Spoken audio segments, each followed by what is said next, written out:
Subhanahu wa taala, salawat dan salam semoga tercurah senantiasa kepada baginda Nabi besar Muhammad sallallahu alaihi wasallam. Para bapak, para ibu jamaah kuliah subuh yang dirahmati Allah. Pada pagi hari ini, alhamdulillah kita bisa bertemu,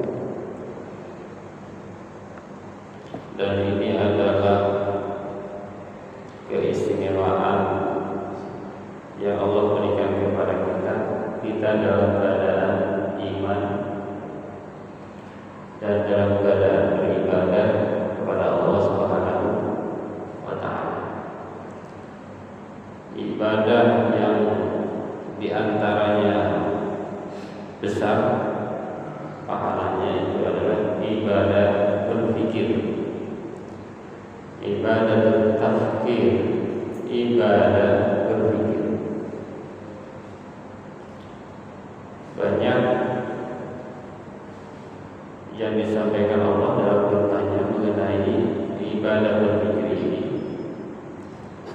Anjuran-anjuran kita umat Islam untuk berpikir ini banyak sekali. Akan tetapi umat Islam memang masih bisa dikategorikan kalah dari yang lain di dalam ibadah berpikir ini. Jadi kalau mau jujur, kita objektif pada diri kita sebagai umat Islam, di antara kelemahan umat Islam itu adalah ibadah berpikir. Jadi ibadah yang sifatnya berpikir, termasuk kajian-kajian. Maka kajian-kajian seringkali tidak banyak diminati. Misalnya kalau dihitung di satu daerah, satu masjid, kalau hadir semua di pengajian itu berapa, dan real yang hadir itu berapa, itu baru hadir. Dari yang hadir itu yang real berpikir berapa.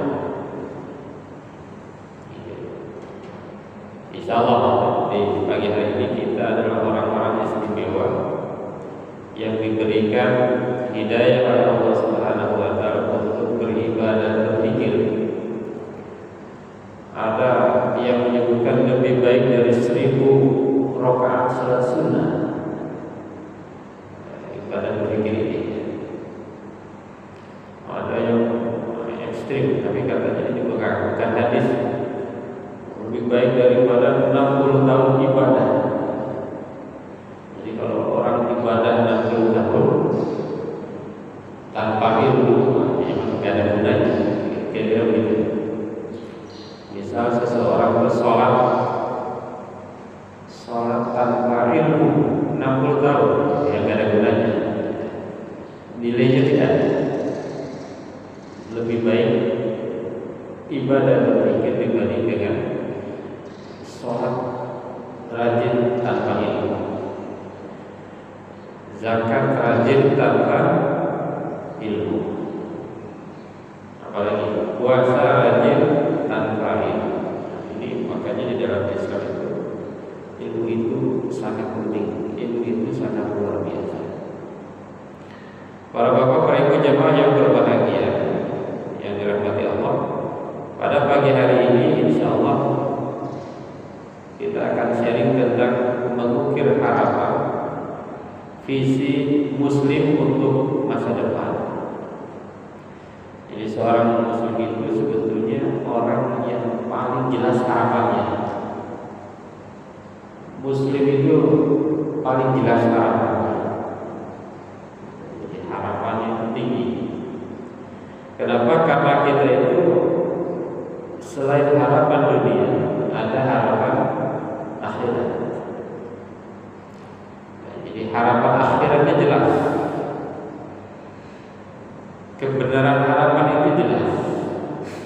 banyak di dalam Islam itu nggak bisa sebetulnya kalau orang berpikir nggak bisa dibantah. Misalnya Quran itu adalah kitab suci yang nggak bisa dibantah. Itu bukti harapan kita tinggi. Gitu. Jadi itu Quran itu nggak akan ada yang bisa membantah. Gak akan ada orang yang bisa menandingi sampai kapan itu Quran. Ada lagi misalnya di dalam Islam ada ibadah haji, Ka'bah, itu kan salah satu bukti kehebatan dan kebenaran Islam. Jadi umat Islam itu adalah orang yang paling punya harapan. Oleh karena itu maka kita harus senantiasa mengukir harapan visi Muslim untuk masa depan. Jadi harus jelas, apalagi ini tahun baru. Visi kita harus punya visi yang jelas sebagai seorang Muslim. Dengan harapan yang tinggi, visi kita itu jelas, harus jelas. Jangan sampai seorang Muslim asal, yang penting visinya harus jelas. Visi dunia wal akhirah yang jelas. Mengenai tema ini ada 4 hal yang ingin disampaikan. Yang pertama adalah bahwa seorang Muslim itu senantiasa menyandarkan harapan itu hanya kepada Allah Subhanahu wa Ta'ala. Ini jelas. Jadi jelas sekali. Jadi umat Islam itu ada harapan yang luar biasa, yaitu menyandarkan diri hanya kepada Allah. Jadi jangan sampai lupa bahwa semua itu Allah. Jangan sampai terlalu menyandarkan diri kepada dunia. Dunia ini semuanya itu akan hilang. Dunia ini akan rusak. Dunia ini akan tiada. Jadi jangan bersandar, meninggalkan sandar kepada Allah. Sandar utamanya itu Allah. Itu namanya tawakal. Seorang Muslim itu harus bertawakal betul-betul hanya kepada Allah. Wa 'ala Allahi falyatawakkalul mu'minun. Seorang mukmin itu harus hanya kepada Allah dia bertawakal. Maka seorang mukmin itu tidak akan pernah stres. Kalau ada orang Islam stres, itu bukan Islam. KTP-nya Islam, tertulis Islam tapi dia tidak Islam. Iman tetapi hanya ngaku. Kalau dia beriman maka tidak akan stres, karena dia punya sandaran Allah. Maka dalam ayat ini dikatakan wa 'alallahi falyatawakkalul mu'minun, hanya kepada Allah lah. Jadi dibalikkan. Kenapa Al-Quran tidak bilang gini? Al-mu'minun yatawakkaluna 'ala Allah. Gitu kan? Tapi Al-Quran bilangnya wa 'alallahi falyatawakkalul mu'minun. Kenapa didahulukan? Kenapa didahulukan? Itu karena ada makna hanya di situ ya. Hanya kepada Allah orang beriman itu bertawakal. Sama dengan di dalam Al-Fatihah. Iyyaka na'budu wa iyyaka nasta'in. Kenapa tidak bilang na'budu iyyaka wa nasta'inu iyyaka, atau na'budu wa nasta'in? Itu karena Allah ingin bilang hanya. Didahulukan itu ada makna. Maka dalam Quran itu para ahli bahasa itu makin mengerti bahasanya makin beriman, makin beriman. Maka dalam sejarah di zaman Rasul, orang kafir pun mengakui Quran. Ketika dibacakan ayat وَأَنزَلْنَا عَلَيْكَ الْقُرْآنَ لِتَشْقَى إِلَّا تَذْكِرَةً لِمَن يَخْشَى تَنزِيلًا مِّمَّنْ خَلَقَ الْأَرْضَ وَالسَّمَاوَاتِ الْعُلَى الرَّحْمَنُ عَلَى الْعَرْشِ اسْتَوَى. Itu kalau orang ngerti bahasa orang kafir aja ini bahasa apa ini? Malaikat. Jadi nggak ada kalau Quran itu udah dalil yang kuat, harapan yang kuat. Itu ada harapan yang kuat. Maka di dunia ini hanya ada dua kata yang tidak ada plural. Apa namanya plural? Plural itu tidak ada plural. Yang pertama adalah kata Allah. Allah itu Allah. Nama Allah itu tidak ada plural dalam bahasa Inggris. Plural tidak ada. Sama dengan kata Al-Quran, tidak ada plural. Beda kalau Quran namanya qiraah. Nama kitab Anda apa? Qiraah. Itu ada qiraat tadi, qiraat plural.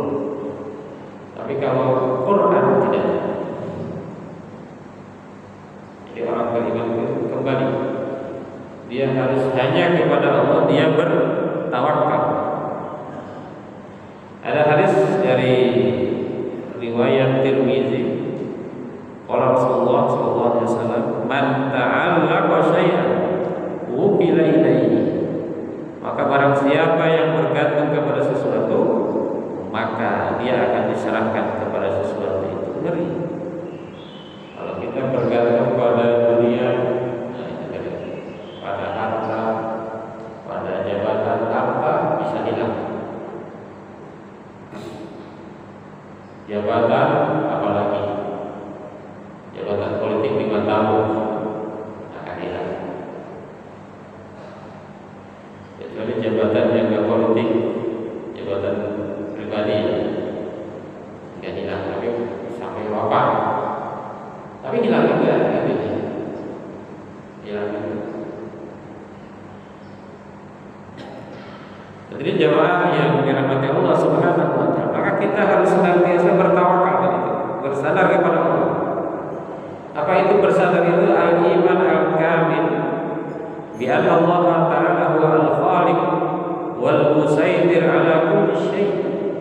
Sebuah iman yang sempurna bahwasanya Allah adalah pencipta, Allah adalah penguasa segala sesuatu. Kita terus berusaha. Kenapa? Karena yakin Allah itu penguasa. Kebenaran kita selalu tanamkan, kebenaran yang selalu dibela, meskipun situasi mungkin tidak mendukung. Orang bertawakal begitu. Walaupun tentu nanti ada strategi-strateginya, jadi harus sampai berpikir. Jadi tawakal itu jangan kayak apa, tanpa usaha. Jadi ada usaha maksimal, usaha rasional, usaha cerdas, ikhlas, jelas, jadi cerdas, ikhlas, jelas, gitu ya, tegas, kemudian baru bertawakal. Ada keimanan kepada Allah. Kenapa iman? Karena jelas. Saya yakin, tapi sebetulnya dia juga yakin kepada Allah, tapi dibarengi dengan hal-hal yang logis, dibarengi dengan hukum-hukum itu, ikuti hukum Allah. Tidak boleh melawan hukum alam itu, karena Allah sudah ada hukum alam atau sudah tawakal kepada Allah, wa anna kulla syai'in yahdus bi iradatihi wa hikmatihi, dan bahwasanya segala sesuatu itu terjadi atas izin Allah. Sehelai daun yang jatuh atas izin Allah, atas izin Allah, semuanya itu atas izin Allah.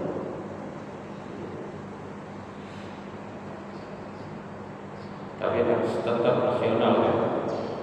Gak boleh tidak rasional, harus rasional. Kalau umat Islam ingin menang pilkada, ya harus rasional. Jangan tanpa strategi. Caranya benar, hasilnya benar. Kalau yang bukan kita, mungkin yang penting hasil. Mau cara benar, hasil yang penting dapat. Kalau Islam enggak, caranya benar, hasilnya benar. Kenapa? Karena dengan cara yang benar bisa berhasil. Itu tantangannya. Saya termasuk yang menolak, yang berpendapat begini. Nah, misalnya dalam satu pemilihan ada politik uang, tapi kalau nggak pakai politik uang kalah, nah gitu kan. Nah, jadi politik uang itu nggak apa-apa. Nah, saya nggak setuju. Kita bisa menang tanpa politik uang, karena Allah sandaran kita, tetapi harus pakai strategi.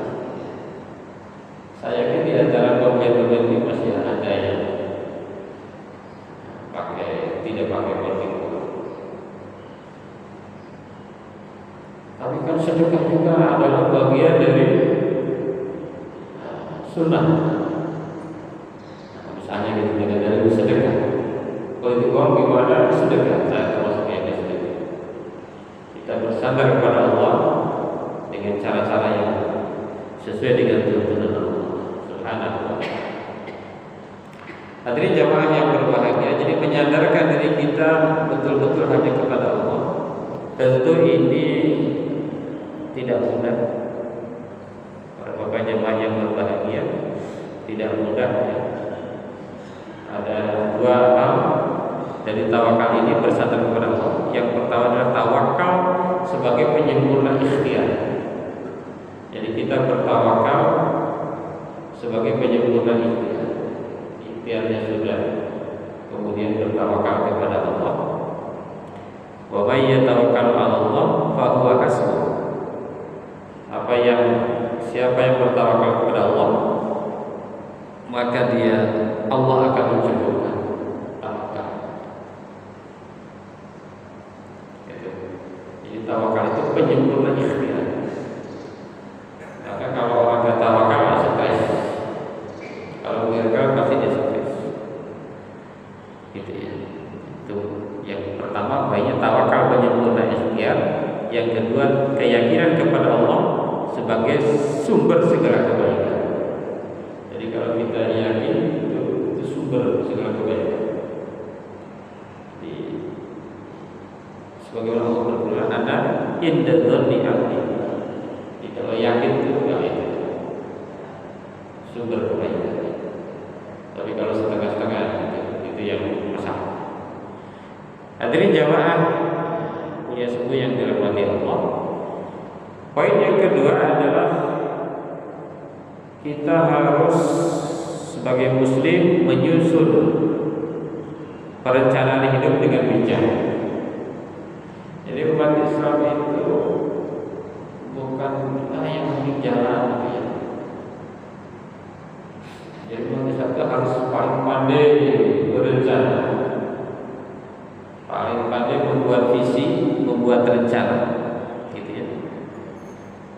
Karena Allah Subhanahu wa ta'ala mencintai orang-orang yang berbuat baik. Innallaha yuhibbul muhsinin. Allah Subhanahu wa ta'ala betul-betul sangat mencintai orang yang berbuat baik. Kalau dalam Al-Qur'an lagi dikatakan, ya ayyuhalladzina amanu wal tanzur nafsum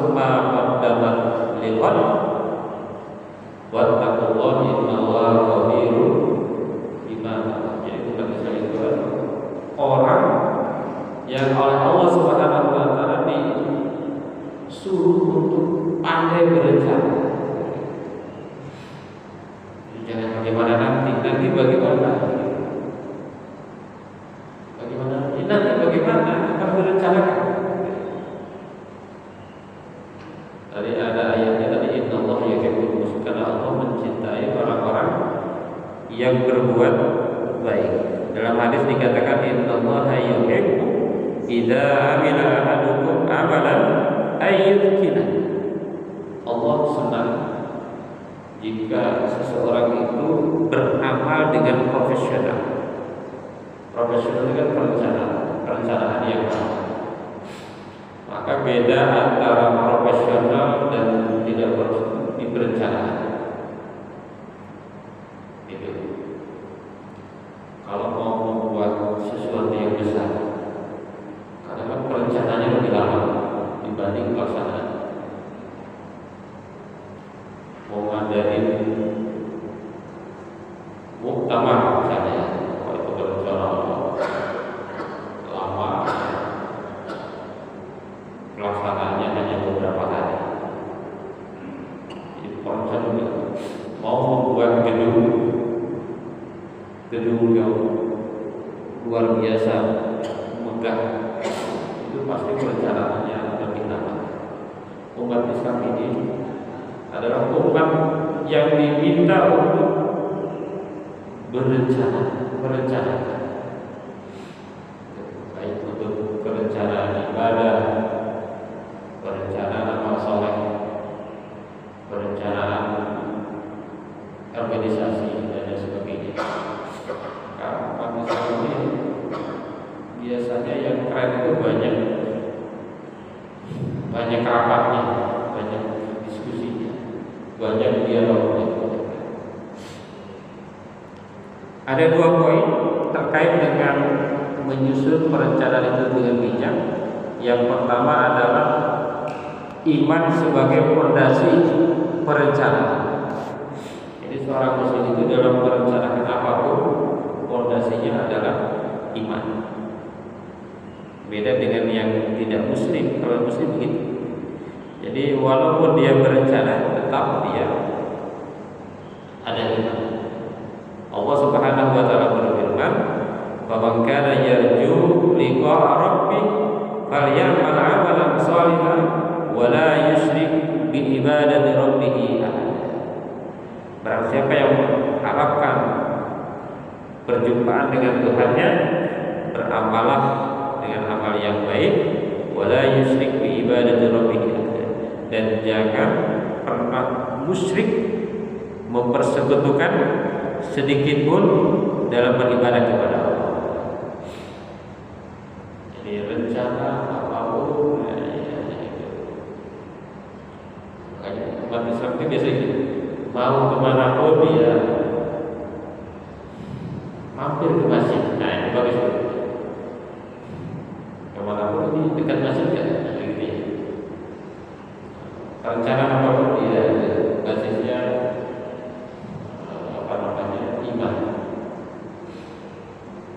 Mau beli rumah pun dia lihat ini lingkungannya gimana, muslimnya bagaimana, taat, muslim tidak taat, atau tidak muslim, banyak tidak muslimnya. Itu dia lihat perencanaannya begitu. Poin yang kedua adalah membekali diri dengan ilmu, pengetahuan dan inovasi. Jadi agar perencanaan kita semakin bagus, bekali diri dengan ilmu. Ya. Allah Subhanahu wa taala berfirman, "Wa qur rabbi zidni ilma." Jadi ilmu. Karena ilmulah yang akan meninggikan kita. Rencana tanpa ilmu pasti rencananya itu gagal. Terus Rasulullah SAW bersabda juga, "Talabul ilmi fardhu 'ala kulli muslim." Mencari ilmu itu adalah satu kewajiban bagi setiap muslim. Itu yang kedua. Jadi kita harus pandai merencanakan dengan penuh kebijakan. Hadirin jamaah Bapak Ibu yang dirahmati Allah, Yang ketiga, menghadapi tantangan dengan kesabaran. Jadi di dalam menghadapi visi-visi ini ya, menjadi visi muslim untuk masa depan, kita harus menjadi muslim yang mampu menghadapi tantangan dengan kesabaran. Jadi muslim itu kan sabar. Kalau mau sukses dalam Quran kan 5. Kalau Bapak Ibu mau sukses, putranya mau sukses, lihat aja 5 hal. Itu 5 hal. Yang pertama, as-sabirin. Putra kita ini orang sabar kan? Sabar belajar, sabar menunggu, sabar sholat, sabar. Kalau tidak sabar itu sulit menjadi orang sukses. Yang kedua, as-shadiqin, jujur enggak? As-sabirin was-shadiqin. Kalau tidak jujur, sulit menjadi orang sukses. Yang ketiga, wal qanitin, taat enggak? Perintah Allah, perintah orang tua itu taat ya. Dipegang ya. Yang keempat, wal munfiqin, senang berbagi enggak? Senang membantu enggak? Senang berderma enggak? Yang kelima, wal mustaghfirina bil ashar, dia subuhnya bagaimana? Subuhnya jam 6 apa jam setengah 5? Ini ciri-ciri yang mau sukses. Bagaimana kalau ada orang sukses tetapi dia tidak rajin sholat? Dia sukses dalam arti dunia menurut duniawi mungkin oke, tidak dengan akhirat. Jika ada lima insya Allah dunia akhirat. Sabar, jujur, taat, infak, istighfar di waktu sahur. Artinya bangunnya itu sebelum subuh. Sabar. Kenapa? Karena tantangan itu akan selalu ada. Apalagi saat ini dengan dunia media sosial yang semakin luar biasa. Mungkin generasi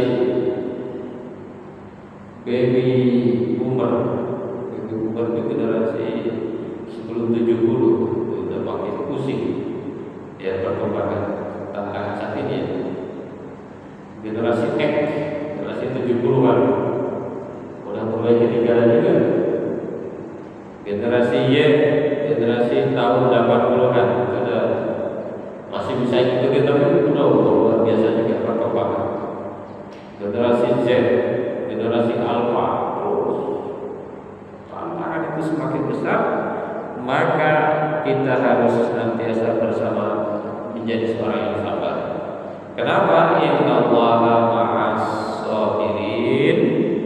Karena Allah itu akan senantiasa bersama dengan orang-orang yang sabar. Artinya apa? Allah akan memberi pertolongan kepada orang-orang yang sabar. Tapi ada hebatnya orang Islam. Ajaban li amril mu'min in nimra'ahu kullahu khair. Inna amrahu kullahu khair. Orang muslim itu, orang mukmin itu seluruh yang ada dalam dirinya itu adalah baik. Karena kalau dia dapat anugerah dia bersyukur, kalau dia dapat musibah dia sabar. Sabar, syukur, itu seorang muslim.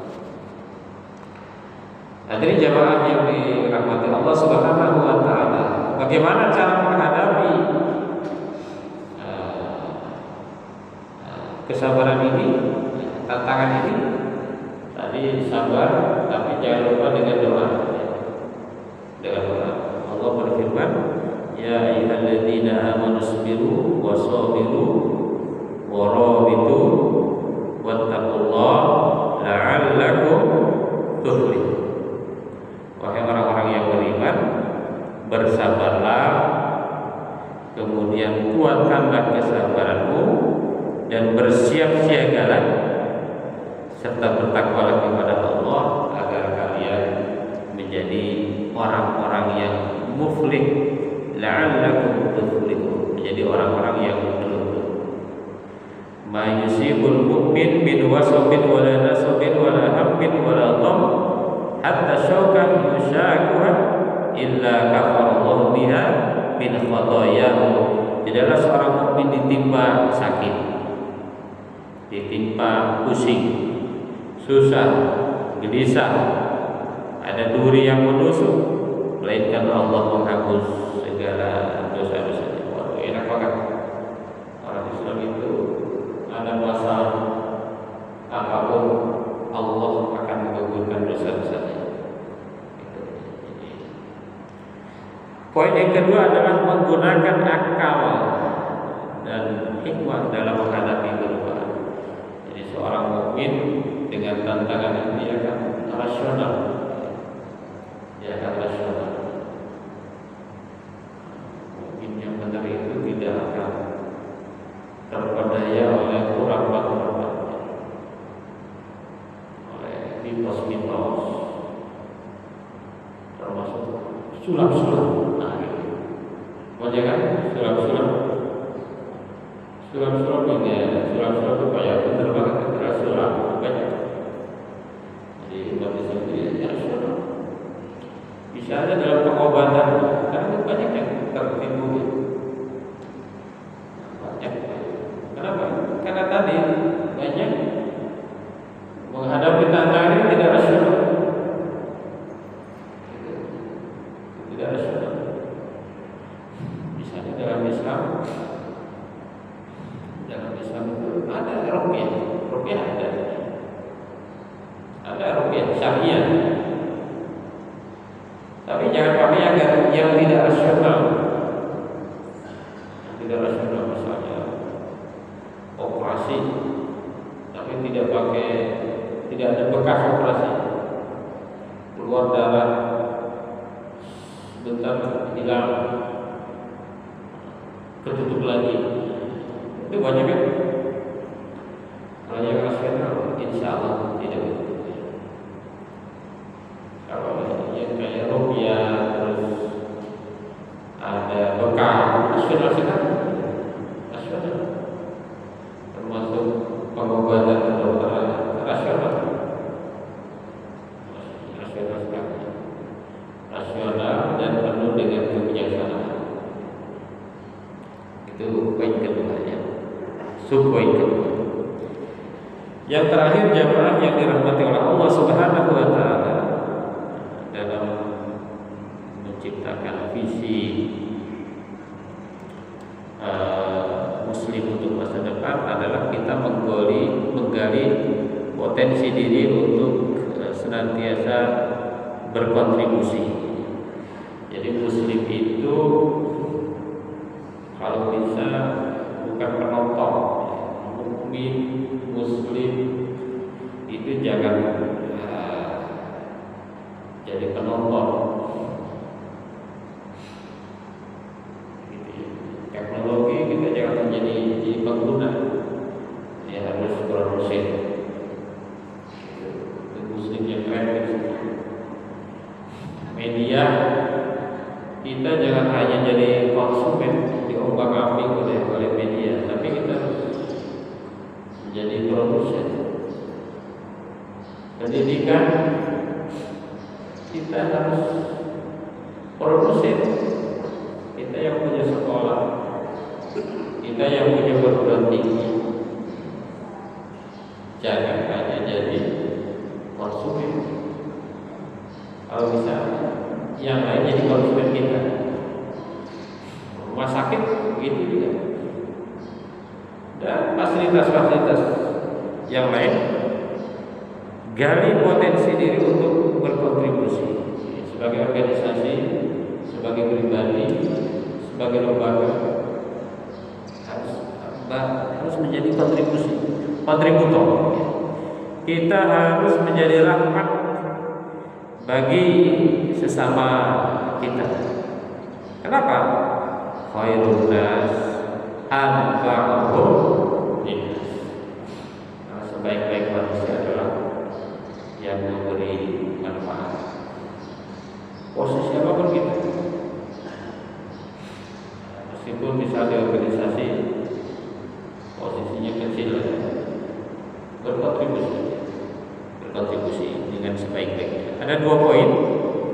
Yang pertama, menjadi muslim yang bermanfaat untuk orang lain. Muslim itu sebetulnya harus yang paling sadar bahwa kenikmatan tertinggi itu adalah ketika kita bisa memberikan manfaat bagi orang lain. Ya, kecil aja contohnya, kalau kita memberi orang itu pasti ada kelegaan yang luar biasa. Ya, tentunya pahala di sisi Allah Subhanahu wa taala. Jadi pertama tadi, muslim itu harus bermanfaat bagi orang lain. Maka dalam Al-Quran Allah berfirman, wa ta'awanu 'alal birri wat taqwa. Tolong menolonglah kalian dalam kebaikan dan takwa, wa la ta'awanu 'alal itsmi wal 'udwan. Dan janganlah kalian tolong menolong dalam dosa dan melakukan pelanggaran. Jadi tolong menolong ini yang akan menjadikan seorang muslim ini bermanfaat. Jadi konsep kooperasi itu sebetulnya konsep Islam. Makanya Profesor Sri Edi Suarsono, dosen kami, beliau ahli ekonomi konvensional. Kemudian mengajar kami di kampus Islam. Beliau menjelaskan bahwa apa sih inti ekonomi Islam itu? Seperti yang dilakukan Muhammadiyah, intinya apa sih? Ta'awun. Ya, jadi ini buat ta'awun inilah inti dari ekonomi syariah. Jadi ekonomi syariah itu adalah ekonomi yang bekerja sama, kecil tetapi berhimpun menjadi kekuatan yang maha dahsyat. Seperti Muhammadiyah mungkin bisa mengalahkan orang terkaya dunia. Kenapa bisa? Karena berhimpun. Mas Elon, orang Jawa, Mas Elon Mas bisa kalah oleh kita. Kalau apa? Kalau bersatu, santun. Makanya Islam itu hanya bisa dikalahkan dengan dipecah. Kira-kira begitu. Makanya jangan mau kalau ada orang yang berusaha memecah umat Islam. Wah, di Indonesia itu kalau Islam nyatu, apa sih yang gak bisa tadi? Maka dia ada terus sebagian kecil dari umat Islam ini bersatu bisa mengalahkan masyarakat tadi. Karena bersatu wa ta'awanu, bersatu tapi dalam kebaikan, dalam takwa. Jangan bersatu tolong menolong di dalam dosa dan pelanggaran. Walaupun satu organisasi kalau salah, ingatkan, kasih tahu. Wa tawassaw bil haqq wa tawassaw bis sabr. Dia harus bermanfaat bagi orang lain. Yang kedua, harus menginspirasi umat dengan inovasi dan akhlak mulia. Dua ini ya. Umat Islam harusnya yang paling inovatif. Umat Islam yang masuk terkaya di Indonesia itu yang saya lihat masih kalah ya. Yang inovatif seperti misalnya apa yang inovatif sekarang, yang punya toko online misalnya, inovatif sekarang itu harus umat Islam. Ya, inovatif itu baguslah. Dia harus inspirator dalam inovatif. Satu inovatif, yang kedua dalam akhlak mulia. Itu bedanya Islam. Dia inovatif, tapi juga akhlak mulia. Kalau yang lain mungkin inovatif, akhlak terserah. Kalau umat Islam inovatif, tapi juga harus berakhlak mulia. Kenapa? Misalnya ada satu hadis, innama bu'itsu liutammima shalihal akhlak. Sesungguhnya kata Rasulullah, aku diutus itu untuk menyempurnakan akhlak. Gitu. Jadi kita itu inovatif, membuat inovasi, tetapi penuh dengan akhlak. Itu semua tentunya tidak sulit, tidak mudah. Tapi seandainya kita itu direncanakan dengan baik, apa yang tidak bisa, apa yang tidak mungkin. Mentari tenggelam di ujung senja, langit merah menghias pandangan. Mari bersama merajut cita, masa depan cerah jadi harapan. Hujan reda, pelangi merekah, udara segar membawa damai. Dengan iman dan langkah istiqomah, harapan muslim pasti tercapai.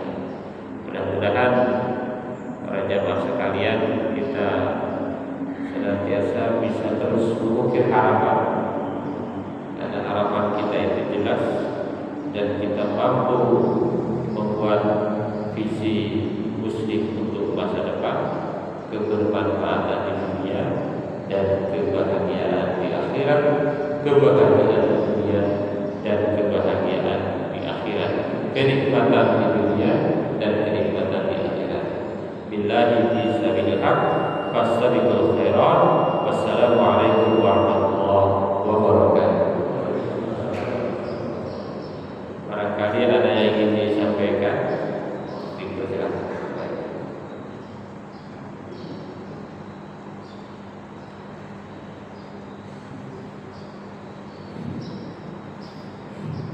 Kalau tidak ada, boleh. Kalau saya tunjuk satu orang suruh bertanya, boleh Pak Haji?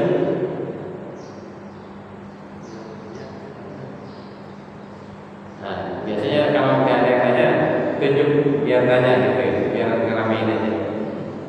Nah, yang paling muda siapa ya?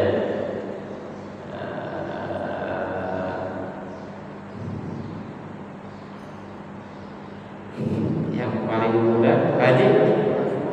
Oh, Pak Haji. Paling muda Pak Haji. Enggak. Bebas Pak Haji, bebas.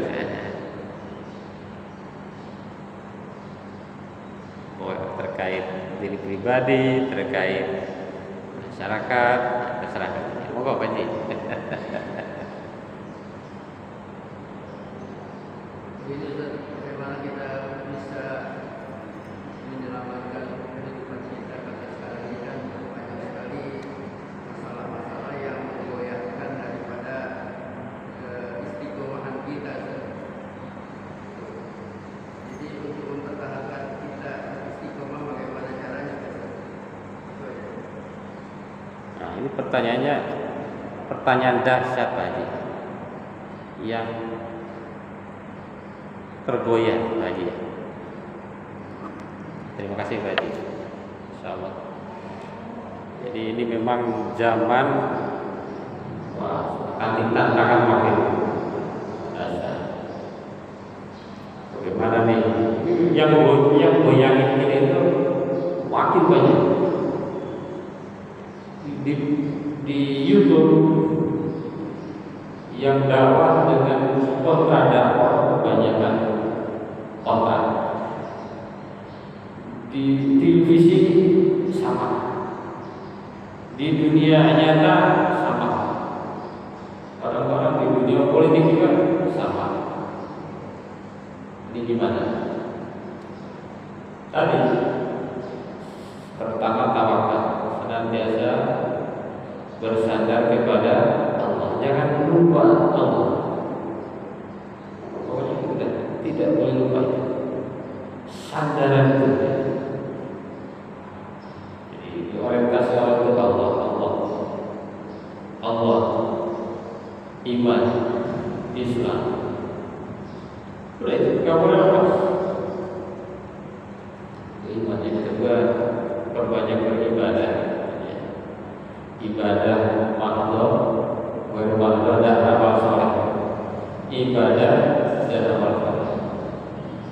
Yang ketiga berzikir saja. Berzikir itu tidak boleh lepas. Bahkan ketika di toilet boleh nggak berzikir? Nah, kita harus selalu ingat Allah. Boleh nggak di toilet berzikir? Kata para ahli boleh, tapi jangan bunyi. Nah, itu. Jangan bunyi kalau lagi di toilet, jangan bunyi. Tapi ini tetap.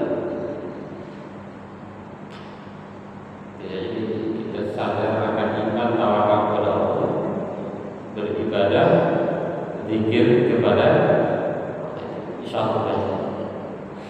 Maka ada ayat wa'budu rabbaka hatta ya'tiyaka yaqin, beribadah kepada Tuhanmu sampai datang yakin.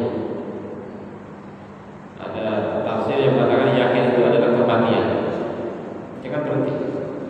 Insya Allah kalau kita tidak berhenti, insya Allah akan istiqomah. Apapun tantangannya. Jadi kan semakin besar tantangan, pahala makin besar. Bersyukurlah tantangannya makin besar. Coba kalau lingkungannya enak semua, tidak ada tantangan.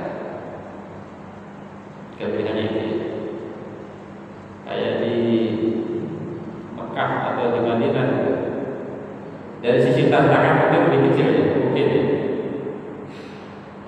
15 menit sebelum waktu sholat toko tutup semua. Yang lalu belanja lari ke masjid, lari tutup.